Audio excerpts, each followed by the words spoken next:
And welcome back to Electric Bike Mark. On this video, we're going to talk about some breaking urgent news, particularly if you're a Trek e-bike owner. You'll want to hear this. So if you own a Trek FX Plus or an Electra Townie Go, you need to listen to this. Trek has officially recalled nearly 20,000 e-bikes. The reason? The rear wheel, the one with the motor, can actually separate from the frame while you're riding. This isn't a maybe or a slow leak. It's a structural failure of the mounting bolts. In this video, I'm going to break down exactly which bikes are affected, the science of why the metal is failing, and what your rights are as an owner. Identifying your bike. First, let's see if you're at risk. These bikes were sold very recently, between April and October of 2025. Most cost around $2,100. Check your frame right now. On the Trek models, look for FX Plus 1 or FX Plus 1S on the top tube. If you're on an Electra, look for Townie Go step-through or the S version. The common denominator here is the Hyena drive system. Hyena is a massive supplier, but this specific batch of motor-to-frame bolts is the culprit. If your rear wheel bolts are black, you have the recalled parts. If they are silver, you might already have the updated version, but you still need to verify with a dealer. The science. Hydrogen embrittlement. Now, why is this happening? Trek and Hyena identified something called hydrogen embrittlement. That's a mouthful to say.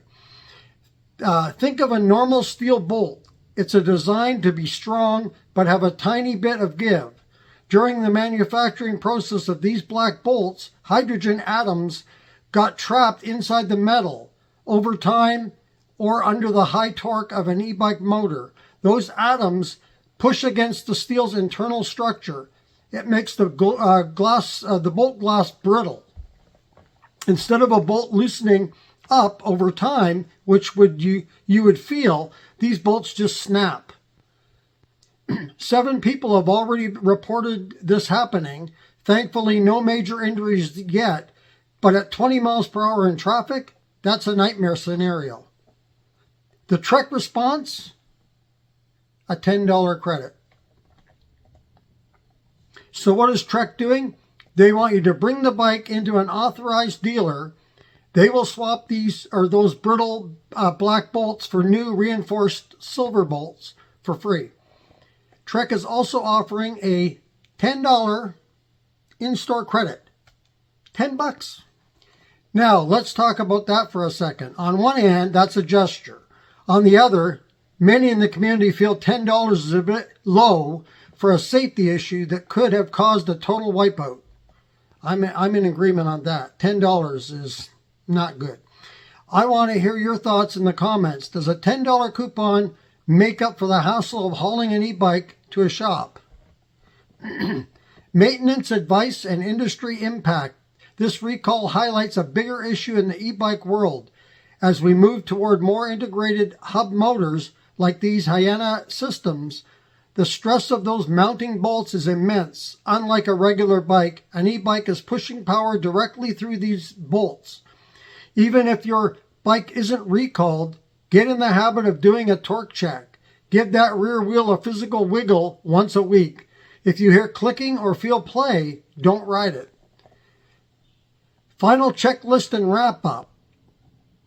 Check your model, check the bolt color, and if you're in the danger zone, stop riding. Call Trek, and I'll give you the phone number here. It's an 800 number, 800-373-4594.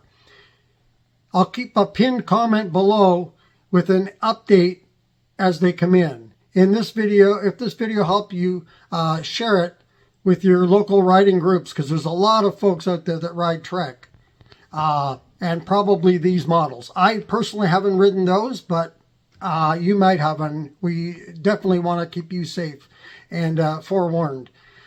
So let's talk a little bit about the motor physics here. The hub motor physics. Why these bolts are under so much stress.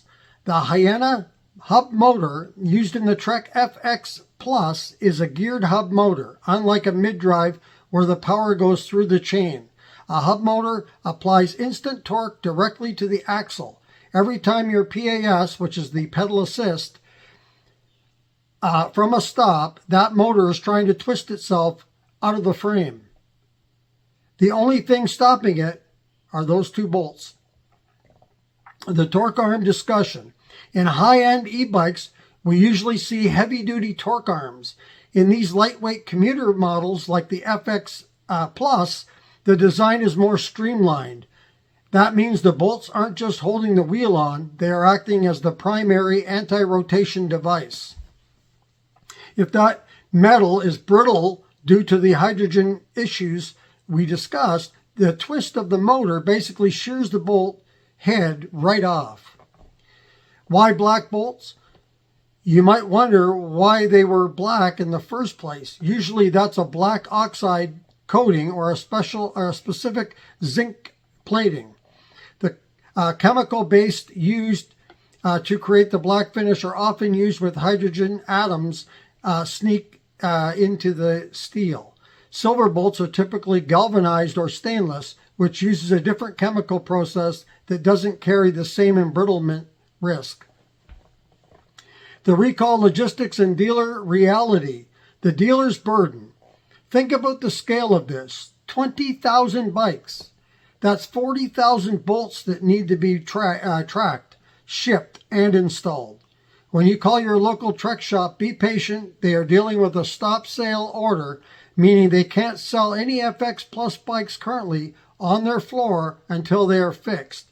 Their service bays are going to be packed. The safety inspection. When you take it in, don't just ask for the bolts, ask the tech to check the dropouts. If a bolt has already started to fail, it can chew up the aluminum frame where the wheel sits. If your frame is damaged, a new bolt won't fix it. You might be looking at a full frame replacement under warranty. Don't leave the shop until they've confirmed the integrity of the dropout interface. Comparing the competition. Is this a Trek-only problem? We've seen similar recalls from Specialized and Rad power bikes. It's a symptom of the e-bike gold rush. Brands are trying to make e-bikes lighter and cheaper, pushing parts to their absolute limit. The FX Plus is a lightweight e-bike. It's meant to feel like a regular bike. But when you shave weight and reduce the margin, you reduce the margin for error in manufacturing. Is Trek still a good brand? Yes. Because they issued a recall, the scary brands are the ones that have these failures and stay silent, leaving you to find out on a Facebook group. A recall is a sign the safety system worked, even if the manufacturing failed. Is your e-bike a financial and safety liability? Well, there you go. You need to check this out. If you own a Trek bike, get right there to your shop and deal with this, because we don't want to have injuries. Don't ride your bike until it's been checked out and fixed to the safety standards. I wish there was... see, that's the one thing about companies that like to skirt and cut costs. They give you cheaper this and cheaper that. I'd rather pay extra money and have good quality parts and safe parts than having to go through this. Now, things can still happen, but that's one of the dangers toward getting a cheaper bike, is you don't know how safe that bike actually is for riding. I wish they would go through, now this is going to cost money, but I wish there was a true test on the bike safety to go that has to do like basically a safety check like you do with your car or your motorcycle. And because let's face it, if you're going to be on the road or on a trail, it doesn't matter where you are. You're out in public, other people are there, other cars there, vehicles, bicycles, what have you. You're out with the crowd there, and you could harm them and yourself if this bike is malfunctioning, especially with wheel issues like that. So let's get it taken care of and keep everything safe as we can. And I do like the fact that they did the recall. They're not hiding it like some companies do and not say anything about it and just carry on life as usual. I like the fact that they're recalling, letting people know of this, especially that mass amount of bikes. That's a lot of bikes, 20,000. So that's going to do it for this video. I wanted to get this out there and let people know if you own a Trek, because we don't always hear all the news, right? So if we can get that word out to everyone, if you know anyone that owns a Trek, please let them know. And check out to see if they have this particular one of these two models and have that dealt with. So that's going to do it for this video today. If you like this video, go ahead and hit the like button. If you would like to subscribe to the channel, Electric Bike Mark, please do. Thank you very much. Just hit that subscribe button. If you want to be notified as to when the next video comes up on the channel, just hit that notification bell and you'll get one. They pretty much go up every single day, 11 o'clock Central Time, which is 12 noon, and 9 a.m. Pacific. And if you want to leave a comment on this or any other videos that you've seen on the channel, go ahead and leave that in the comments below. Again, thank you for joining me on Electric Bike Mark today. And until next time, be safe, everyone, and keep your wheels on the road. See you later.